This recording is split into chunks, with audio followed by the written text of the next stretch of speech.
Hello all of you, आप सभी का स्वागत है हमारे इस प्लेटफॉर्म पर। देखिए, हमारे हाथ में एक छोटी सी ऑटो है जो हमने खुद बनाई है। देखिए, एक ऑटो में 3 पहिए होते हैं, आप सबने देखा होगा पीली वाली जो ऑटो आती है। उसी प्रकार हमारे जो डेमोक्रेसी है उसमें भी 3 पिलर्स होते हैं, 3 पहिए होते हैं।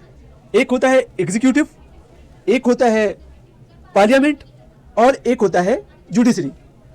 अगर हम बिल्कुल सही तरीके से ऑटो चलाएं तो बिल्कुल तीनों पहिए पे सही तरीके से चलेगी, लेकिन अगर हम एक पहिए को निकाल दें तो क्या ऑटो होगी वो सही से चल पाएगी या सही से रख पाएगी? नहीं, वो गिर जाएगी। तो उसी प्रकार हम ये समझते हैं ऐसा होता क्यों है? क्योंकि जो पार्लियामेंट होती है वो हमारा प्लान बनाती है, हमारे लॉज बनाती है। जो एग्जीक्यूटिव होता है उस प्लान पे वर्क करता है, उसको एग्जीक्यूट करता है, और जुडिशरी उसे मैनेज करती है कि कैसे वर्क करेगा, जांच करती है कुछ गड़बड़ तो नहीं है, उसको इंटरप्रेट करती है, और जो प्रॉब्लम्स आती हैं उन्हें सॉल्व करती है, न्याय देती है। तो अगर एक पहिया कोई भी टूटेगा इनमें से तो वो डेमोक्रेसी के लिए खतरनाक होगा।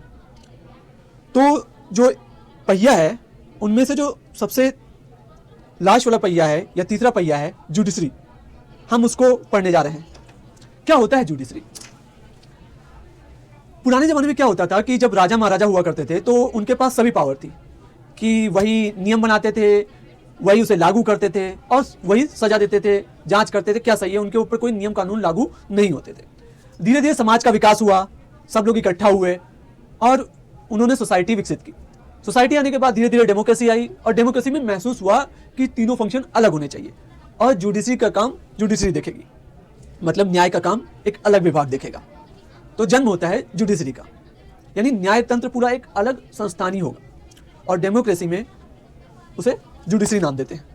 उसका सबसे पहला एग्जाम्पल है, जैसे मान लो हम इंडियन जुडिशरी की बात करते हैं कि वो कैसा होता है। क्योंकि इंडियन जुडिशरी दूसरे देशों के जुडिशियल सिस्टम से थोड़ा सा डिफरेंट है। कैसे है उसको हम आगे देखेंगे। तो चलिए शुरू करते हैं। क्या होती है जुडिशरी? जुडिशरी का काम होता है जो लॉ बना है उसे इंटरप्रेट करना। इंटरप्रिटेशन का क्या मतलब है? मान लीजिए मैंने लिखा सीता सुंदर है, या फिर लिख सकते हैं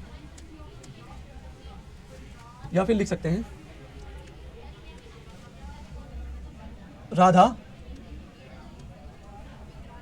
अच्छी है। अब राधा अच्छी है, इसका क्या मतलब हुआ? कि वो अच्छी है। लेकिन अगर हम कोई इंटरप्रेटर हो, बताएगा राधा क्यों अच्छी है, किस चीज को अच्छापन कहेंगे। वरना आप लोग का बस चले तो राधा अच्छी है, बस वो सुंदर है, ऐसा नहीं है। उसको इंटरप्रेट करने वाला जो होगा उसका डिफरेंट मीनिंग होगा। कि मान लो कि वो पढ़ने में अच्छी है, या फिर वो कढ़ाई में अच्छी है, या खाना अच्छा बनाती है, या फिर वो ब्रिलियंट है। तो सबका अलग मतलब हुआ। तो जो इंटरप्रेट करता है बात उसी की मानी जाती है। जैसे आप रिलीजियस बुक समझते हैं, तो रिलीजियस बुक में क्या होते हैं, उसको इंटरप्रेट करने वाले अलग अलग धर्मों में जो धर्मगुरु होते हैं वो उस चीज को इंटरप्रेट करते हैं और उसी को बाकी लोग मानते हैं कि इसका मतलब सिर्फ यही होता है। उसी प्रकार हमारे संविधान में जो लिखा हुआ है उसको इंटरप्रेट कौन करता है? उसको इंटरप्रेट करता है हमारा सुप्रीम कोर्ट। बताता है कि इसका मतलब क्या है, और जो वो मतलब बताता है वही माना जाता है। तो इसीलिए हमारे सुप्रीम कोर्ट को इंटरप्रेटर ऑफ द कॉन्स्टिट्यूशन भी कहते हैं। ठीक है। और फिर जुडिशरी क्या करता है? लॉज को अप्लाई भी करता है। कई बार जब लॉज का एप्लीकेशन नहीं हो पाता तो जुडिशरी सो मोटो कॉग्निजेंस लेके उस चीज को लागू करता है। फिर आता है कोर्ट सिस्टम होता है, यानी डिफरेंट कोर्ट्स होते हैं, हाई कोर्ट होता है, सब ऑर्डिनेट कोर्ट होता है, सुप्रीम कोर्ट होता है, ट्रिब्यूनल्स होते हैं। तो कोर्ट सिस्टम से वर्क करती है जुडिशरी। फिर आता है रोल इन डेमोक्रेसी क्या है? गार्जियन ऑफ द कॉन्स्टिट्यूशन होता है। गार्जियन ऑफ द कॉन्स्टिट्यूशन क्यों बोला जाता है? क्योंकि वो जैसे एक गार्जियन होता है, वो अपने बच्चों की रक्षा करता है, कुछ प्रॉब्लम्स होती है तो उसको बचाता है। उसी प्रकार जो सुप्रीम कोर्ट होता है वो क्या करता है? डिफरेंट जजमेंट रिट्स के माध्यम से, आर्टिकल 32 के माध्यम से, आर्टिकल 13 के माध्यम से, जुडिशियल रिव्यू के माध्यम से क्या करती है? संविधान की रक्षा करती है। ठीक है, इसलिए उसे गार्जियन ऑफ द कॉन्स्टिट्यूशन करते हैं। ठीक है, और इसीलिए आर्टिकल 32 को डॉक्टर अंबेडकर ने heart and soul of the constitution कहा है। और इसीलिए गार्जियन ऑफ द कॉन्स्टिट्यूशन किसे कहते हैं? सुप्रीम कोर्ट को कहा जाता है, ठीक है, सुप्रीम कोर्ट को कहता है। प्रोटेक्ट फंडामेंटल राइट्स 32 जो खुद में अपने आप में फंडामेंटल राइट्स है, वो protector of the fundamental rights कहा जाता है, ठीक है। अगर आपका कोई फंडामेंटल राइट्स ब्रीच होता है तो आप सुप्रीम कोर्ट जा सकते हो आर्टिकल 32 के अंदर, और 226 के अंदर आप हाई कोर्ट जा सकते हो, तो ठीक है। फिर चेक्स एंड बैलेंसेस, मतलब अगर मान लीजिए एग्जीक्यूटिव ने कोई लॉ पास कर दिया, मान लीजिए उसने क्या किया, कोई ऐसा लॉ बना दिया जिससे सभी लोग, जितने भी लोग हैं, वो एक रात खाना नहीं खा सकते, या वो खाना खाना उनको शाम का मना है, ऐसे कोई उल्टा सीधा लॉ बना दिया। अब सुप्रीम कोर्ट कहेगा भैया ये फंडामेंटल राइट्स का वायलेशन है ना, समझे? तो वो क्या करेगा, चेक्स एंड बैलेंसेस रखेगा, डिफरेंट उसके पास टूल्स हैं, जुडिशियल रिव्यू की पावर है, बेसिक स्ट्रक्चर डॉक्ट्राइन है, आर्टिकल 32 है, तो उसके पास बहुत सारी पावर्स और टूल्स हैं जिसके थ्रू वो चेक्स एंड बैलेंसेस रखता है कि कोई भी चीज फंडामेंटल राइट्स को वायलेट तो नहीं कर रही है, क्या बेसिक स्ट्रक्चर डॉक्ट्राइन जो उसने खुद बनाया था, ताकि संविधान का जो फ्रेमवर्क है वो बचाया जा सके, हमारे फोर फादर्स की जो इच्छा है उसको बचाया जा सके, तो इसीलिए चेक्स एंड बैलेंसेस भी करती है। अब आता है फंक्शन क्या होता है कि इंटरप्रिटेशन ऑफ लॉ, ये तो मैंने पहले बता दिया कि लॉ को एक्सप्लेन करता है, रिमूव्स करता है एम्बिग्यूटी को, ठीक है।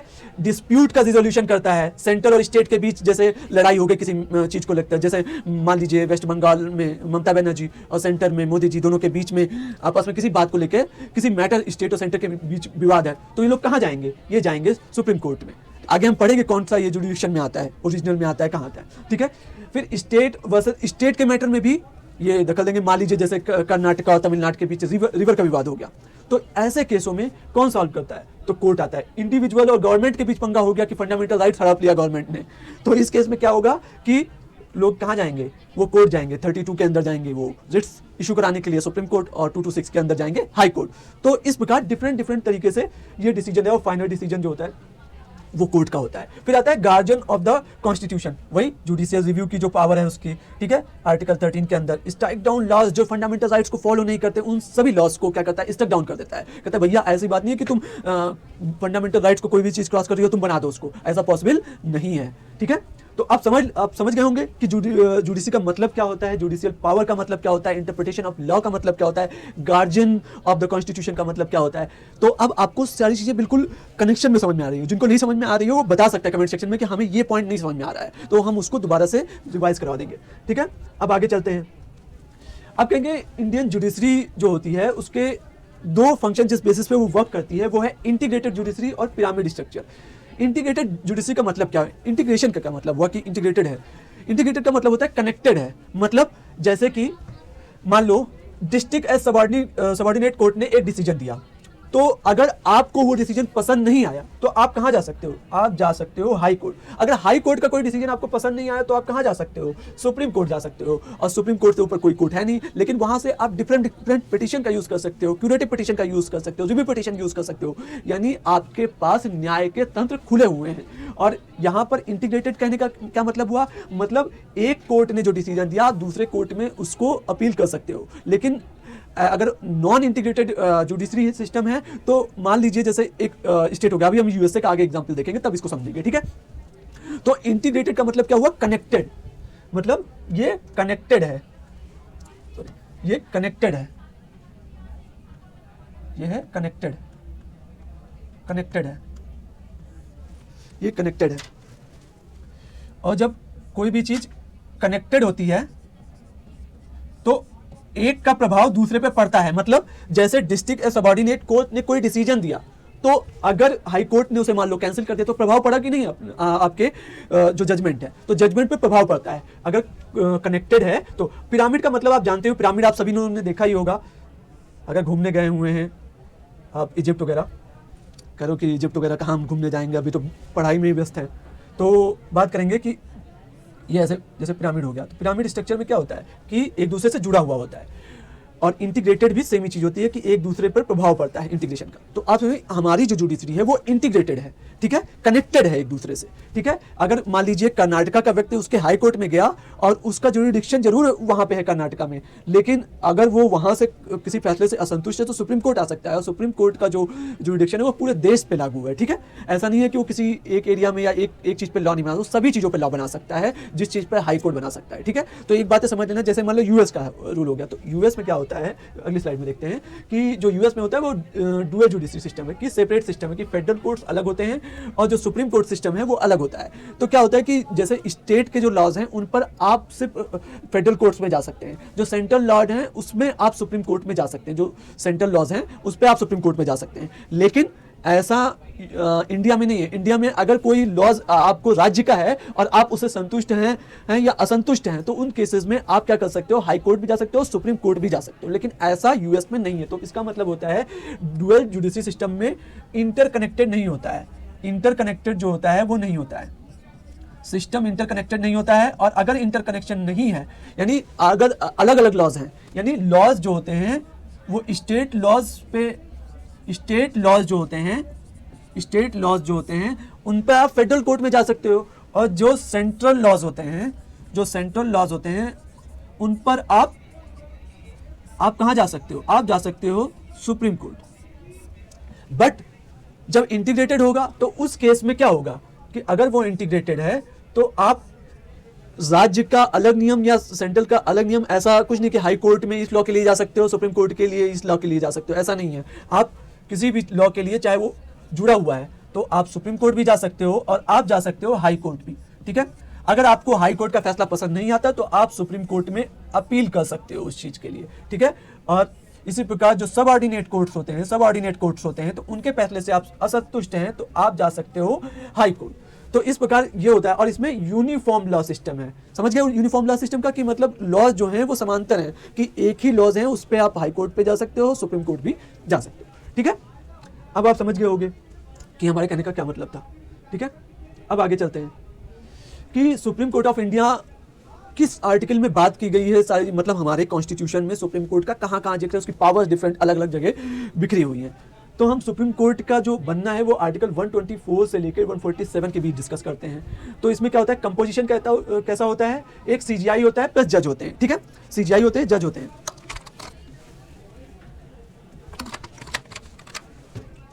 और उसके बाद होता है मतलब चीफ जस्टिस होते हैं, चीफ जस्टिस इसमें होते हैं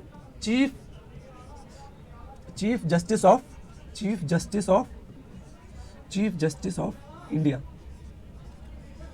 चीफ जस्टिस ऑफ इंडिया होते हैं इसमें, ठीक है। चीफ जस्टिस ऑफ इंडिया होते हैं और जजेस होते हैं, ठीक है। अब जो होते हैं अपॉइंटमेंट कैसे होता है, कोलिजियम सिस्टम से होता है। अब आप बोलोगे कोलिजियम सिस्टम क्या है, कोलिजियम सिस्टम अभी आगे समझने की कोशिश करेंगे। अभी ये होता है 4+1 का सिस्टम है, ठीक है।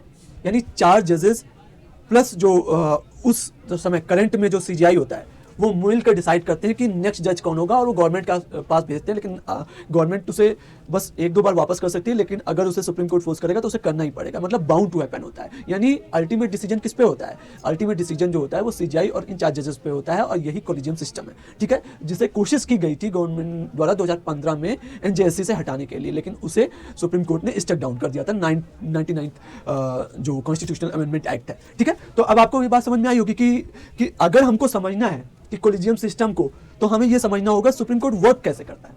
अब होता है क्वालिफिकेशन क्या होती है, इंडियन सिटीजन होना चाहिए, 5 ईयर या तो हाई कोर्ट का जज होना चाहिए, और 10 ईयर एडवोकेट होना चाहिए, ठीक है, और डिस्टिंग्विश्ड जूरिस्ट होना चाहिए, मतलब विद्वान। उसको अगर वो प्रैक्टिस नहीं भी किया है लेकिन वो विद्वान है या उसने लॉ में कुछ अचीव किया है, यानी बहुत सारे अचीवमेंट हैं उसके पास, गुड नॉलेज है उसके पास, गुड नॉलेज है लॉ की, ठीक है। अगर उसके पास गुड नॉलेज है लॉ की और उसने कुछ अलग अचीव किया है लॉ में, ठीक है, तो उस केस में उसे सुप्रीम कोर्ट का जज बनाया जा सकता है, उसे रिकमेंड किया जा सकता है जज बनने के लिए, ठीक है। फिर होता है टेन्योर, कैसे होता है, टिल 65 ईयर्स यानी 65 साल की उम्र तक आप सीजीआई रह सकते हो या जज बन सकते हो सुप्रीम कोर्ट के, ठीक है। रिमूवल कैसे होता है, बाय प्रेसिडेंट होता है, जब उसका समय पूरा था प्रेसिडेंट वो साइन कर देता है, भाई हट जाओ, ठीक है। इंपीचमेंट बाय पार्लियामेंट से, और वो रियलिटी के मिसबिहेवियर, इनकैपेसिटी, लेकिन बहुत टफ प्रोसेस है रिमूवल का, ठीक है। इतना आसान नहीं है कि आप गए और कह दिए कि भैया रिमूव कर दोगे, इंपीचमेंट बहुत टफ प्रोसेस है, ठीक है। तो आप समझ गए होंगे कि टेन्योर कितना रहेगा, 65 ईयर का टेन्योर रहेगा। रिमूवल कैसे होगा, बाय प्रेसिडेंट होगा, लेकिन कैसे होगा, मिसबिहेवियर या इन कैपेसिटी के आधार पर इंपीचमेंट उसका किया जा सकता है। कंपोजिशन क्या होता है, सीजीआई प्लस जजेस का जो कंपोजिशन होता है, जो ये डिसाइड करता है, मतलब इस समय 34 है संख्या, जो है इनकी 34 है संख्या, ठीक है, टोटल, ठीक है।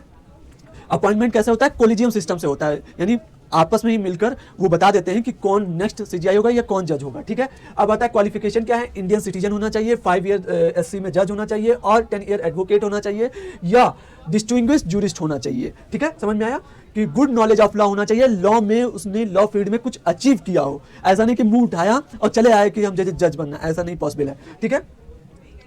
अब चलते हैं सुप्रीम कोर्ट ज्यूरिडिक्शन क्या है। एक होता है ओरिजिनल ज्यूरिडिक्शन, ठीक है, वो किस केस में होता है कि centre versus state, state versus state और डायरेक्ट केसेस में। मतलब कि अगर सेंटर और स्टेट के बीच में कोई मैटर रहेगा तो कहाँ जाएगा, वो ओरिजिनल ज्यूरिडिक्शन में जाएगा। स्टेट वर्सेस स्टेट का पंगा होगा तो उस केस में कहाँ जाएगा, वो ओरिजिनल ज्यूरिडिक्शन के अंदर वो सुप्रीम कोर्ट जाएगा। और डायरेक्ट केस भी अब अपील कर सकती है गवर्नमेंट किसी भी चीज़ को लेकर, तो ठीक है। तो ओरिजिनल ज्यूरिडिक्शन का क्या मतलब होता है, डायरेक्ट ऐसा नियम तो ये होता है जैसे इंडिविजुअल के लिए कहाँ होता है कि वो सबसे पहले ट्रिब्यूनल चला जाए या फिर जिला या सत्र न्यायालय चला जाए, वहाँ से फिर वो हाई कोर्ट चला जाए या फिर वो सीधे फिर उसके बाद सुप्रीम कोर्ट जाएगा। लेकिन यहाँ पे ओरिजिनल ज्यूरिडिक्शन जो आर्टिकल 131 के अंदर है उसमें क्या होता है कि अगर सेंटर और स्टेट के बीच लड़ाई है तो उस केस में, स्टेट और स्टेट के बीच लड़ाई है उस केस में, और डायरेक्ट केसेस में भी वो क्या करेगी, वो चली जाएगी ओरिजिनल ज्यूरिडिक्शन के अंदर, 131 के अंदर वो केस कर सकते हैं। अपीलेट ज्यूरिडिक्शन क्या होता है कि हाई कोर्ट में केस चल रहा है, वहां से वो अपील करना होता है सिविल और क्रिमिनल केसेस में, तो इसे बोलते हैं अपीलेट ज्यूरिडिक्शन, मतलब अपील करनी पड़ती है हाई कोर्ट से सुप्रीम कोर्ट में, ठीक है।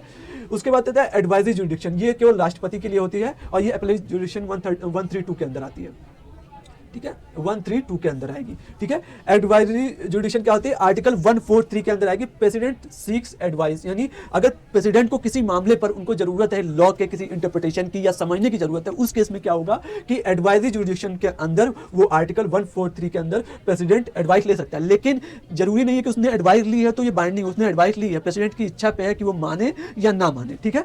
उसके बाद है रिव्यू पावर, आर्टिकल 137 के अंदर, ये अपने जजमेंट को रिव्यू भी कर सकती है। मान लीजिए उसने कोई जजमेंट दे दिया तो वो क्या करेंगे, दोबारा से अगर उनको जानना है कि रिव्यू कर सकती है कि हाँ यह सही है कि नहीं, कई बार वो अपना ही फैसला पलट देती है कई बार, ठीक है। तो इसको बोलते हैं, ये उसकी पावर है, रिव्यू पावर है आर्टिकल 137 के अंदर, ठीक है, ठीक है। और ये क्यों किया जाता है, इंश्योर जस्टिस, ताकि जस्टिस मिल सके। हो सकता है कई बार सुप्रीम कोर्ट से भी चूक हो जाती है, कई बार डिफरेंट पिटिशंस भी जाती है उनके पास, क्यूरेटिव जाती है, लास्ट तक वो कोशिश करती है कि न्याय मिल सके, ठीक है। अब आता है हाई कोर्ट ऑफ इंडिया, इसमें जो उसको पावर मिलती है 2 से 14 से लेके 231 तक के बीच में। कंपोजिशन वही होता है, चीफ जस्टिस और जजेस होते हैं हाई कोर्ट में। अपॉइंटमेंट कौन करता है, बाय प्रेसिडेंट। कंसल्ट कौन किससे करेंगे, सीजीआई से करेंगे, चीफ जस्टिस ऑफ इंडिया से, गवर्नर से और हाई कोर्ट के चीफ जस्टिस से। ये कंसल्टेशन करने के बाद इनका अपॉइंटमेंट हो जाएगा। वो डिसाइडेड, प्री डिसाइडेड रहता है, कॉलेजियम सिस्टम से कोई भी चीज प्री डिसाइडेड रहती है कि हाई कोर्ट या सुप्रीम कोर्ट में कैसे जजेस का अपॉइंटमेंट होगा, बस वो राष्ट्रपति जी को बता दिया जाता है और वो उसे साइन करते हैं। तो कॉलेजियम सिस्टम यही है कि ये इसका क्रिटिसिज्म है कि ये ट्रांसपेरेंट नहीं है कि भाई आप बंद कमरे में क्या डिसाइड कर रहे हो, कि भाई किस बेसिस पे आप डिसाइड कर रहे हो, तो आप लोग ही डिसाइड करते हो, आप ही जज बनाते हो। तो ये क्रिटिसिज्म है कि इस चीज़ का कि ये चीज़ सही नहीं है। अब डिपेंड करता है कि जुडिशरी क्या कहती है, ठीक है। क्वालिफिकेशन क्या है, इंडियन सिटीजन होना चाहिए, 10 ईयर एडवोकेट होना चाहिए और जुडिशियल ऑफिसर होना चाहिए, माने किसी पद पे होना चाहिए, एज ए जुडिशियल ऑफिसर की जो पोस्ट होती है उस पर रहना चाहिए तो बनाया जा सकता है, ठीक है। टेन्योर और रिमूवल वही टिल 62 होगा। और सुप्रीम कोर्ट का क्या होता है, वो होता है 65 ईयर। फॉर द एससी जज के लिए ये चीज़ 3 साल ज़्यादा होती है, ठीक है। रिमूवल कैसे होगा, बाय प्रेसिडेंट होगा, सेम एज एससी होगा। इंपीचमेंट वही मिसबिहेवियर इन कैपेसिटी वाला सेम सिस्टम है जो बहुत मुश्किल है, होता ही नहीं है, इंपीचमेंट करना ही मुश्किल है, ठीक है, क्योंकि इतना टफ बना दिया गया है, ठीक है। तो आप समझ गए होंगे, सेम प्रोसीजर है इसमें भी है, कुछ चीज़ों को बदल कर। अब चलते हैं रिट जुडिक्शन क्या होता है। रिट का मतलब क्या हो गया कि अगर आपके फंडामेंटल राइट्स वायलेट हो रहे हैं तो आर्टिकल 32 के अंदर आप कहाँ जा सकते हो, आर्टिकल 32 के अंदर आप जा सकते हो सुप्रीम कोर्ट और आर्टिकल 226 के अंदर आप जा सकते हो हाई कोर्ट, ठीक है। तो ये होता है रिट जुडिक्शन फॉर फंडामेंटल राइट्स के ब्रीच के लिए आप जा सकते हो, ठीक है। फंडामेंटल राइट्स अगर आपका ब्रीच हो रहा है तो आप जा सकते हो, दूसरा जा सकते हो। और अब सुप्रीम कोर्ट ने क्या किया है कि फंडामेंटल राइट्स को भी अमेंड कर सकता है, कौन, पार्लियामेंट 368 से, लेकिन बेसिक स्ट्रक्चर डॉक्ट्राइन जो है वो नहीं ब्रीच होना चाहिए, ठीक है। तो उन्होंने इसको हटाने की पावर तो दे दी है कि भाई आप रोक दो, लेकिन फिर वही बात है कि पीछे से दोबारा कान पकड़ लिया है, कहा कि भैया वो है दूसरा कान किस तरह से पकड़ा है, बेसिक स्ट्रक्चर देके, ठीक है, ताकि फंडामेंटल राइट्स आपका बचा जा सके, ठीक है। नैरो स्कोप कहने का क्या मतलब हुआ, नैरो स्कोप देखो, जो सुप्रीम कोर्ट होता है, सुप्रीम कोर्ट जो होता है वो क्या कर सकता है, सिर्फ आर्टिकल 32 के अंदर सिर्फ फंडामेंटल राइट्स के लिए सिर्फ फंडामेंटल राइट्स के लिए रिट्स इशू कर सकता है, पर जो हाई कोर्ट होता है वो क्या कर सकता है, आर्टिकल 226 के अंदर क्या करेगा, वो क्या करेगा, legal rights right, constitutional rights और उसके बाद फंडामेंटल राइट्स, यानी अगर हम बात करें लीगल राइट, कॉन्स्टिट्यूशनल राइट और फंडामेंटल राइट्स, तीनों के केस में आप जा सकते हो कहां पर, हाई कोर्ट, यानी उसका रेंज बड़ा है। लेकिन जो सुप्रीम कोर्ट का जो आर्टिकल 32 के अंदर रिट्स इशूइंग पावर है, यानी रेंज है वो कम है, पावर तो ज्यादा है लेकिन रेंज कम है, वो सिर्फ एफआर के केस में आप जा सकते हो। ठीक है, अब आता है टाइप ऑफ रिट्स क्या होता है, हैबियस कॉर्पस, मैंडेमस, ससुरारी, प्रोहिबिशन, क्यो वारंटो, ये हम पहले पढ़ चुके हैं लेकिन फिर भी बता दें। हैबियस कॉर्पस में क्या होगा कि अगर आपको इलीगली डिटेंड किया गया है तो आप वो रिट इशू करा सकते हो कोर्ट से, तो कोर्ट बोलेगा प्रोड्यूस द बॉडी, यानी व्यक्ति को पेश करो, तो क्या अथॉरिटीज को आपको ढूंढ कर लाना पड़ेगा, यानी आपने कोई कर्मकांड करा है तब तो आप अंदर जाएंगे, अगर आपने कोई कर्मकांड नहीं किया हुआ है तो फिर आप छूट जाएंगे। तो हैबियस कॉर्पस बहुत पावरफुल रिट्स है और बहुत इंपॉर्टेंट रिट्स है और मैक्सिमम यूज होने वाली रिट्स है वो। ठीक है, फिर मैंडेमस में क्या होता है, ऑर्डर टू परफॉर्म ड्यूटी।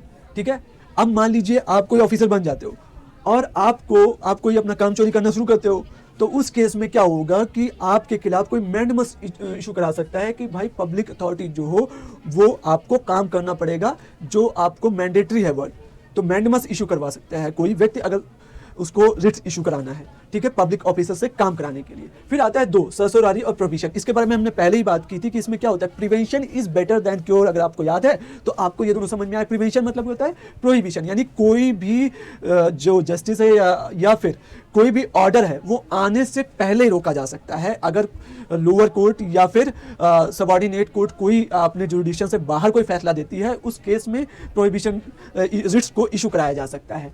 तो ये होता है प्रिवेंशन के लिए होता है, फिर आता है सरसोरारी। सरसोरारी कब इशू कराई जाती है कि कोई फैसला आ चुका हो, यानी ट्रिब्यूनल्स का या लोअर सबऑर्डिनेट कोर्ट्स का अगर फैसला आ सका है तो सरसोरारी इशू कराई जाती है, यानी क्योर कराया जाता है। तो अगर आपको ये याद है prevention is better than cure, अगर ये ट्रिक आपको याद है तो आपको सरसोरारी और प्रोहिबिशन में कभी दिक्कत नहीं आएगी। ट्रांसफर केस टू एससी मांग सकता है कि भाई जो तुमने फैसला दिया है उसकी फाइल हमें दो, हम देखेंगे इसको, क्योंकि ये आपके जुरिडिक्शन से बाहर है या आप नेचुरल जस्टिस या नहीं कर पा रहे हो। उस केस में क्या कर सकता है, सुप्रीम कोर्ट या हाई कोर्ट अपने लोअर कोर्ट से फाइल मंगा सकता है और उस फैसले पर, और ये कब इशू कराया जाएगा, जब आपका फैसला आ चुका हो, यानी क्योर करने के लिए। क्योर वारंटो मतलब अथॉरिटी चेक, मतलब जब भी आप कोई पद पे जाते हो, मान लीजिए आप सिविल सर्विसेज के थ्रू किसी पद पे जाते हो, डीएम बनते हो, एसडीएम बनते हो, तो आपसे आशा की जाती है आप किसी एग्जाम को निकाल के वहाँ गए हो, यानी आप मिनिमम एलिजिबिलिटी क्रॉस किया है, आपने एग्जाम निकाला है, तब आप वहाँ बैठे हुए हो। अगर आप किसी जुगाड़ी मेथड से अंदर गए हो, तो अगर किसी ने आपके खिलाफ क्योर वारंट इशू करवा लिया तो कोर्ट पूछे कि भैया किस अथॉरिटी से तुम यहाँ पे बैठे हुए हो, बाई वॉट अथॉरिटी, यानी तुम्हारे पास कोई अथॉरिटी नहीं है, तुमने जुगाड़िफिकेशन से अंदर आए हो तो जांच होगी तुम्हारी। तो क्यों वारंट इसलिए इशू कराया जाता है कि अथॉरिटी पूछी जाए किस अथॉरिटी से तुम ऐसा काम कर रहे हो। ठीक है, अब आता है SC versus strength and appointment में क्या होता है। देखो सुप्रीम कोर्ट में इस समय 34 जजेस हैं, मतलब मैक्सिमम लिमिट इतनी है। अब जो पावर रहती है वो है किसके पास, पार्लियामेंट के पास पावर है कि जजेस की संख्या बढ़ाई जा सकती है। कई बार ये मुद्दा उठता है कि जजेस पे बहुत प्रेशर है, बहुत सारे मामले अभी पेंडिंग पड़े हुए हैं, लेकिन अभी भी गवर्नमेंट ने बढ़ाया नहीं, इनकी संख्या 34 है। 1 CGI होता है और 33 जजेस होते हैं।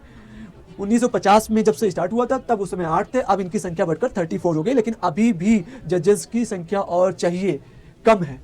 हाई कोर्ट में कोई स्पेसिफिक स्टैंड मेंशन नहीं है कॉन्स्टिट्यूशन में, बट इसमें भी सेम तरीका ही होता है। Who determine stand, parliament by law, वही डिसाइड करती है कि कितने जजेस रहेंगे, ये पावर पार्लियामेंट को दी गई है। ठीक है, president based on workload advice कर सकता है, मतलब जो मिनिस्ट्री होती है, कैबिनेट मिनिस्ट्रीज होती है, मिनिस्टर्स होते हैं, तो उनसे रिक्वेस्ट करता है व्यूज ऑफ एससी और स्टेट के आधार पर। फिर होता है अपॉइंटमेंट, किसके द्वारा किया जाता है, प्रेसिडेंट ऑफ इंडिया के द्वारा आर्टिकल 124 के अंदर क्या किया जाता है, अपॉइंटमेंट किया जाता है। लेकिन केस यहाँ पर राइडर क्या बन रहा है कि जो कोलिजियम सिस्टम से रिकमेंड किया जाएगा उसी का अपॉइंटमेंट प्रेसिडेंट कर सकता है, यानी बाउंड है वो, इसके अंदर कोई पावर ऐसी नहीं है कि अपनी मर्जी से, इसकी पावर नहीं है, वो कोलिजियम की पावर है। ठीक है, और इसमें सेम 217 के अंदर किया जाएगा, यहाँ 124 के अंदर किया जाएगा, ठीक है। एक कंसल्टेशन फॉर द चीफ जजेस ऑफ द सुप्रीम कोर्ट और हाई कोर्ट से प्रेसिडेंट पूछेगा, लेकिन वही होता है कि वो लिख के दे देते हैं और उन्हीं में जजेस को चुना जाता है जो रियलिटी है। इस केस में भी ऐसा ही होता है। तो ठीक है, तो ये बात आपको समझ में आ गई होगी कि बेसिकली जो इसमें 34 जजेस हैं और इसमें जो है जजेस की संख्या जो है वो कोई डिसाइडेड नहीं है। हाई कोर्ट में जजेस की संख्या डिसाइडेड नहीं है, कोई कभी कभार बढ़ती है घटती है, लेकिन यहाँ पे इस समय फिक्स है 34 जजेस ही हैं, ठीक है, क्योंकि गवर्नमेंट ने पार्लियामेंट को लॉ बनाकर इन पर और जजेस की संख्या बढ़ाई नहीं है। तो ठीक है, आप ये समझ गए होंगे, ठीक है। अब एक बात यहाँ पे और जानने वाली है कि हाई कोर्ट और सुप्रीम कोर्ट में जो जजेस का अपॉइंटमेंट होता है वो बेसिकली कोलिजियम सिस्टम से ही होता है, ठीक है। जो कोलिजियम सिस्टम बोलेगा रिकमेंडेशन वही करेगा प्रेसिडेंट, उसी से करना पड़ेगा, ठीक है। बस ये याद रखना है, जो एससी में होगा वो आर्टिकल 124 के अंदर होगा और जो इसमें होगा वो 217 के अंदर होगा, ठीक है। तो ये बात आपको याद रखने वाली है कि अपॉइंटमेंट कैसे होगा और कितने जजेस हैं। अब आगे चलते हैं, सबऑर्डिनेट कोर्ट क्या होते हैं। आपने अक्सर क्या देखा होगा कि जब आप अपने जिले में घूमते होंगे तो वहां पर एक लिखा होता है जिला एवं सत्र न्यायालय। तो उसका मतलब क्या होता है, डिस्ट्रिक्ट कोर्ट होता है, वो सिविल मैटर्स में डील करता है। इसमें क्या होता है, अपॉइंटमेंट कौन होता है, डिस्ट्रिक्ट जजेस अपॉइंट होते हैं। सेशन कोर्ट क्या होता है, वो क्रिमिनल मैटर्स में डील करता है। अब सिविल मैटर्स क्या हो गए, जैसे कि प्रॉपर्टी डिस्प्यूट्स हो गए या कॉन्ट्रैक्ट्स जो हैं उनका ब्रीच हो गया या फिर कंपनसेशन जो हो गया, उस केस में क्या होता है कि वो डिस्ट्रिक्ट कोर्ट्स में डील किया जाता है और वो मैटर क्या होना चाहिए, सिविल मैटर होना चाहिए, यानी जिला न्यायालय। फिर सत्र न्यायालय क्या होता है, इसमें क्रिमिनल केसेस होते हैं, जैसे कि क्राइम हुआ, पनिशमेंट हुआ, इम्प्रिजनमेंट हुआ, फाइन हुआ, तो वो सब जो होता है वो सत्र न्यायालय देखता है, ठीक है। तो याद रखना, ये जिला न्यायालय है, ये क्या है, जिला न्यायालय है, जिला न्यायालय है, और ये सत्र न्यायालय है, सत्र न्यायालय। तो आपको ये याद रखने वाली बात है, ठीक है। तो याद रखना, ये सिविल मैटर में डील करता है, ये सिविल मैटर में डील करता है, और ये क्या करता है, क्रिमिनल मैटर में डील करता है, ठीक है। अपॉइंटमेंट किसके द्वारा होता है, गवर्नर के द्वारा होता है अपॉइंटमेंट जजेस। मतलब जो हमारा जिला एवं सत्र न्यायालय होता है वो टोटली हाई कोर्ट के अंदर आता है, और क्या करता है, इसका अपॉइंटमेंट किसके द्वारा होता है, वो होता है हमारे हाई कोर्ट के जजेस द्वारा होता है, और गवर्नर इनको अपॉइंटमेंट करते हैं। रिकमेंडेशन कौन देता है, वो है हाई कोर्ट देता है। तो ठीक है, कंसल्टेशन मैंडेटरी है, क्यों, इसीलिए यहाँ पे पावर आती है कि फिर यहाँ मैंडेटरी कर दिया है तो जाहिर सी बात है कि कंट्रोल किसके हाथ में आ जाएगा, सीधा कंट्रोल हाई कोर्ट के हाथ में आ जाएगा। जब आप कोई चीज़ मैंडेटरी कर देते हो तो पावर अल्टीमेट उसी के पास चला जाता है। बस वो साइन करने की बात रहती है कि गवर्नर साइन करेगा, अपॉइंटमेंट नाम है, लेकिन फैसला कौन ले रहा है, इस केस में हाई कोर्ट ले रहा है। और हमेशा हाई कोर्ट या सुप्रीम कोर्ट के जजेस के अपॉइंटमेंट में हमेशा जो सीजीआई होता है उसी की चलती है, ठीक है। और जजेस जो सुप्रीम कोर्ट के होते हैं वो लोग डिसाइड करते हैं कोलिजियम सिस्टम से। तो एक तरह से बस राष्ट्रपति बाउंड होता है, ठीक है। तो इस केस में इसमें बाउंड वाला प्रक्रिया इसमें भी होती है, बाउंड की प्रक्रिया इसमें भी होती है कि बाउंड है वो, ठीक है, वो खुद से डिसाइड नहीं कर सकता। अब चलते हैं आगे। सबऑर्डिनेट कोर्ट क्या होता है, डिस्ट्रिक्ट लेवल पर हायरार्की होती है, ठीक है। State judiciary function under the superintendence of high court. ये तो हमने बात कर ली कि वो डायरेक्ट किसके अंदर आता है, हाई कोर्ट के अंदर आता है। डुअल रोड होता है कि appointment bye governor in consultation with SC, और एलिजिबिलिटी क्या होगी, 7 ईयर एडवोकेट होना चाहिए, not in government service, recommended by high court होना चाहिए। रोल 1 क्या होगा, मतलब जो डिस्ट्रिक्ट कोर्ट जज होगा वो कैसे मैटर देखेगा, वो सिविल्स के मैटर देखेगा, ठीक है। और सेशन जज क्या होगा, वो क्रिमिनल केस को देखेगा। और इसमें क्या होगा कि death penalty must be validated by high court होना चाहिए, दे सकता है।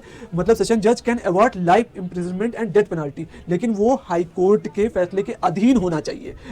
मतलब जो हाई कोर्ट ने जितनी उसको पावर दे रखी है उसके अधीन ही रहेगा, ठीक है। तो ये बात आपको रखना। Appeal go to high court, अगर कोई यहाँ से संतुष्ट नहीं होता है तो वो उसके बाद फिर अपील करता है उसका हाई कोर्ट में। फिर आता है सबऑर्डिनेट जुडिशरी जो होता है अपॉइंटमेंट अदर देन डिस्ट्रिक्ट जज मेड बाय गवर्नर, ठीक है, ठीक है। कंसल्टेशन विद किससे होगा, पीएससी एंड हाई कोर्ट, ठीक है। समझ में आया कि नहीं सब इस केस में। अब आता है क्योंकि ये इसके भी नीचे आ गया, ठीक है, जिला सत्र न्यायालय के, ठीक है। तो ये बात आपको समझ में आ गई कि मतलब ये हो गया एससी हो गया, उसके बाद क्या हो गया, हाई कोर्ट हो गया, फिर हो गया सबऑर्डिनेट कोर्ट हो गया। उसके नीचे भी आते हैं ट्रिब्यूनल्स वगैरह आते हैं, ठीक है। और ये आ गया कि जिला एवं सत्र न्यायालय जो आपका रहता है, ठीक है। तो डिस्ट्रिक्ट कोर्ट होते हैं और सत्र न्यायालय जो होता है, ठीक है। तो इस केस में ये होता है, समझ में आया। अब आगे चलते हैं। अब बात करते हैं ट्रिब्यूनल्स और लीगल अथॉरिटी के बारे में। ट्रिब्यूनल्स के बारे में हम बात कर रहे थे, यानी क्या ट्रिब्यूनल्स बनाए ही क्यों जाते हैं। ट्रिब्यूनल्स के बनाने का कारण ये है कि बहुत सारे केसेस पेंडिंग हैं, बहुत सारा बोझ है, तो कहा गया भाई कुछ स्पेशलाइज्ड केसेस में जहां पर बहुत सारे केस किसी चीज़ को लेके आ रहे हैं तो उससे रिलेटेड ट्रिब्यूनल्स बना देते हैं ताकि वो उन केसेस को डील कर सके। क्योंकि क्या होता है, सबऑर्डिनेट कोर्ट्स हो या हाई कोर्ट्स हो या फिर सुप्रीम कोर्ट हो, उनके पास केसेस की भरमार पड़ी है, अब वो बोझ में दब रहे हैं, तो उनके लिए ट्रिब्यूनल्स बनाए गए ताकि वो कंसल्टिंग मैटर को देख सकें। जैसे पब्लिक सर्विसेज के लिए कैट को बनाया गया, सेंट्रल एडमिनिस्ट्रेटिव ट्रिब्यूनल्स हैं। फिर उसके बाद जैसे कि ये होता है कि सिक्योरिटीज़ अपीलेट ट्रिब्यूनल्स बनाए गए कि सिक्योरिटीज़ और एक्सचेंज सेबी का जो मैटर है उसको डील करने के लिए बनाया गया। तो अब मैटर्स पब्लिक सर्विस टैक्स या लैंड के लिए अलग ट्रिब्यूनल्स बनाए गए। तो मतलब ट्रिब्यूनल्स का बनाने का मतलब है कि केसेस अगर कोई सेम बेस में है तो उन प्रोडक्ट के लिए हम ट्रिब्यूनल्स बना देते हैं उन चीज़ों के लिए, ताकि थोड़ा सा बोझ जो हो सके वो मतलब हाई कोर्ट और सुप्रीम कोर्ट का या सबऑर्डिनेट कोर्ट्स का जो बोझ हो, ट्रिब्यूनल्स क्या कर देती हैं, उसको थोड़ा सा कम कर देती है, क्योंकि वो एक स्पेशलाइज्ड मैटर को डील करती हैं। ठीक है, स्पेशलाइज्ड मैटर को डील करती हैं वो। ठीक है, डिफरेंट तरीके से। और इसमें कोई, और ये जैसे फ्री लीगल एड वगैरह रहते हैं तो उसके थ्रू भी जा सकते हैं ट्रिब्यूनल्स में। लोग पहले ट्रिब्यूनल्स में ही ज़्यादातर अपील करते हैं ताकि वहाँ पर केस जो है वो जल्दी सुनवाई होती है और जल्दी से नंबर आता है और केस का रिजोल्यूशन मिलने में जल्दी फ़ायदा मिलता है, तो इसलिए ट्रिब्यूनल्स को बनाया गया। अब जाते हैं इंडियन जुडिशरी जो है वो आपको पता है कि supreme court, high court, subordinate courts में डिवाइडेड है, मतलब 3 ईयर सिस्टम में। अब आता है होता है यूनिक पावर्स। आर्टिकल 32 के अंदर क्या, इसको फंडामेंटल राइट्स को इन्फोर्समेंट करने की पावर है। 131 के अंदर सेंट्रल स्टेट के डिस्प्यूट को सॉल्व करने की वो है। स्पेशल लीव पिटिशंस हैं इसके पास। लॉ बाइंडिंग है आर्टिकल 14 के अंदर। आर्टिकल 142 के अंदर कंप्लीट जस्टिस दिया जा सकता है। तो ये सुप्रीम कोर्ट की अपनी पावर है जो उसको मिली है कॉन्स्टिट्यूशन से। ठीक है, और ये हाई कोर्ट की अपनी पावर है कि 226 के अंदर क्या क्या फंडामेंटल राइट पर लीगल राइट्स के लिए वो क्या कर सकता है, वो रिट्स को इशू कर सकता है, वो रिट्स को इशू कर सकता है। और यहाँ पर ये आर्टिकल 32 के अंदर रिट्स को इशू कर सकता है इस केस में। ठीक है, तो अब आपको ये याद रखने में थोड़ी सी आसानी होगी कि मैंने एक जगह कर दिया है। अगर आपको ये कंफ्यूजन हो रही थी कि यहाँ पर ये है फिर ये है, दिक्कत हो रही थी, तो हमने इसको एक जगह कर दिया है ताकि आप यहीं से देख लो कि इसके आर्टिकल्स, खासकर आर्टिकल्स बहुत पूछे जाते हैं कि चाहे वो पीएससी आयोग हो चाहे यूपीएससी में हो, इनमें ये आर्टिकल्स अगर आपको ध्यान में रहते हैं तो आप खासकर उन क्वेश्चंस को टैकल कर सकते हो, ऑप्शंस को एलिमिनेट कर सकते हो। कई ऑप्शन अगर आपको आर्टिकल्स भी ध्यान है ना, तो या फिर उनकी समझ है आपको, तो आप ऑप्शन को एलिमिनेट कर सकते हो कि भाई ये ऑप्शन नहीं होगा, ए और B is only right, B and C is only right, तो सी गलत हो जाएगा। तो आपको छोटी छोटी बातों पर ध्यान देना होगा, आर्टिकल्स पे ध्यान देना होगा। ठीक है, अब आता है आर्टिकल 227 के अंदर सुपरिटेंडेंस होता है कि देखता है कि ऊपर लोअर कोर्ट में क्या हो रहा है, तो ये पावर है। वाइडर रिट पावर है, ये तो आपको पहले ही हमने बता दिया कि एससी लीगल केसेस में, और क्या होता है कॉन्स्टिट्यूशनल केसेस में या फिर फंडामेंटल राइट्स के केसेस में, हर केस में ये रिट्स इशू कर सकता है। इसकी रेंज ज़्यादा होती है किसके तुलना में, वो एससी की तुलना में ज़्यादा होता है। ठीक है, तो ये अब आपको समझ में आ गया होगा। अब आता है सबऑर्डिनेट कोर्ट्स क्या होते हैं। यूनिक फीचर ट्रायल कोर्ट्स होते हैं, deal with fact, civil plus criminal under the high court control. तो ये वही बात जो हमने डिस्कस की, बस इसको एक जगह समेट दिया गया है ताकि आपको एक जगह मिल जाए, आप इन्हें याद कर लो। ठीक है, और आपको क्वेश्चन सॉल्व करने में थोड़ी सी आसानी हो, जहाँ कंफ्यूजन होता है आप लास्ट समय इसको रिवाइज करके जा सकते हो। ठीक है, तो अब आगे देखते हैं। देखो, इंडियन जुडिशरी की 3 बहुत इंपॉर्टेंट चीज़ ये है कि हम देखते हैं जुडिशियल रिव्यू, जुडिशियल एक्टिविज्म और जुडिशियल ओवररीच। ये बहुत इंपॉर्टेंट पॉइंट है, तो हम इसको थोड़ा देखते हैं कि जुडिशियल रिव्यू क्या होता है, जुडिशियल एक्टिविज्म क्या है, जुडिशियल ओवररीच क्या है।